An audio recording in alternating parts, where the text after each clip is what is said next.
Qui est mon prochain selon Jésus? Dans la logique humaine, le prochain est souvent celui qui est proche de moi, par les liens du sang, de la foi, de la culture ou des affinités. Mais Jésus inverse totalement la perspective. Dans l'Évangile selon saint Luc 10, 25 à 37 à la question « Et qui est mon prochain ?» Jésus ne répond pas en désignant une catégorie de personnes à aimer, mais en montrant ce que signifie devenir le prochain de celui qui est dans le besoin. Le prochain n'est pas défini par sa proximité avec moi, mais par ma capacité à me rendre proche de celui qui souffre. C'est le Samaritain, pourtant étranger et marginal, qui devient le prochain de l'homme blessé.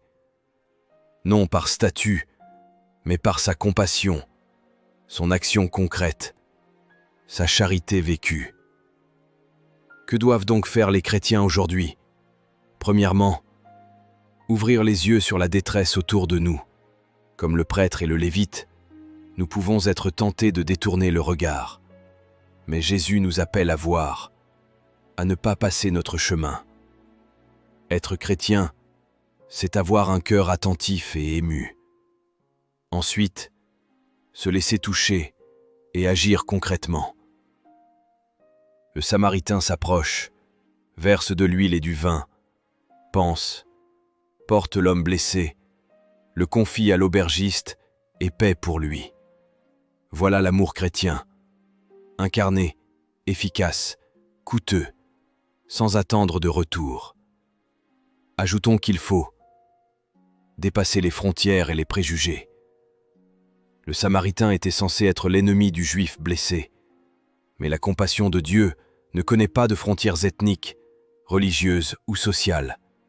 Aujourd'hui encore, le disciple de Jésus doit aimer au-delà de ses cercles, rejoindre les pauvres, marginalisés, exclus, et devenir un pont là où il y a des murs. Enfin, être un témoin vivant de l'amour de Jésus. Jésus termine par cette injonction « Va, et toi aussi fais de même ». Ce n'est pas un simple conseil, c'est la mission du chrétien. Devenir bon samaritain, c'est faire l'expérience de la miséricorde de Dieu et en être le canal pour les autres. Aujourd'hui, être bon samaritain, c'est s'engager pour les victimes de guerre, d'exclusion, de pauvreté ou de solitude. Aider concrètement un voisin âgé, une mère isolée, un jeune perdu. Défendre les plus faibles, même si cela nous coûte. Se rendre proche de ceux qui ne pensent pas comme nous par l'écoute, l'humilité, l'amour. Aujourd'hui, à travers cette parabole bouleversante, Jésus nous tend un miroir. Il ne nous demande pas « Qui est mon prochain ?», mais plutôt « Vas-tu te faire le prochain de celui qui souffre ?» Le monde crie, il saigne.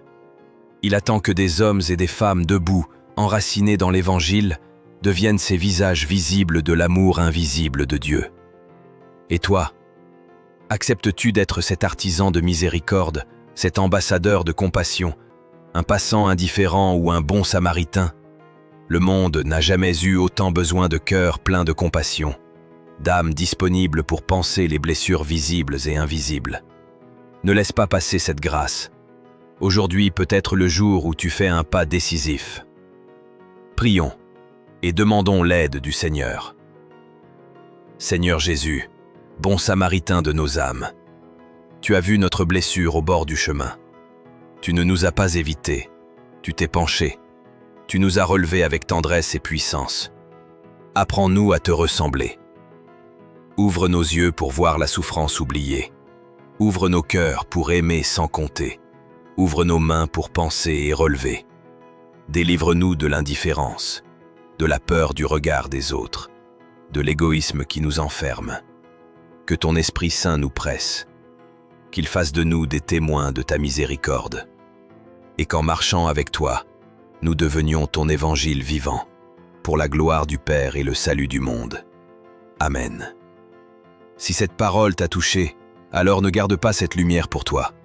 Aime cette vidéo, abonne-toi à la chaîne, pour ne jamais manquer un message d'espérance. Partage cette vidéo à 3 personnes que tu veux encourager aujourd'hui. Et dans les commentaires, écris « Me voici Seigneur » si tu veux être ce bon samaritain dans ta famille, ton quartier, ton monde. Deviens l'écho vivant de l'Évangile. Chaque clic, chaque partage, chaque témoignage peut sauver une vie, redonner espoir, allumer une étincelle. Parce que l'amour ne se contemple pas seulement, il se vit, il se propage. Va, et toi aussi, fais de même.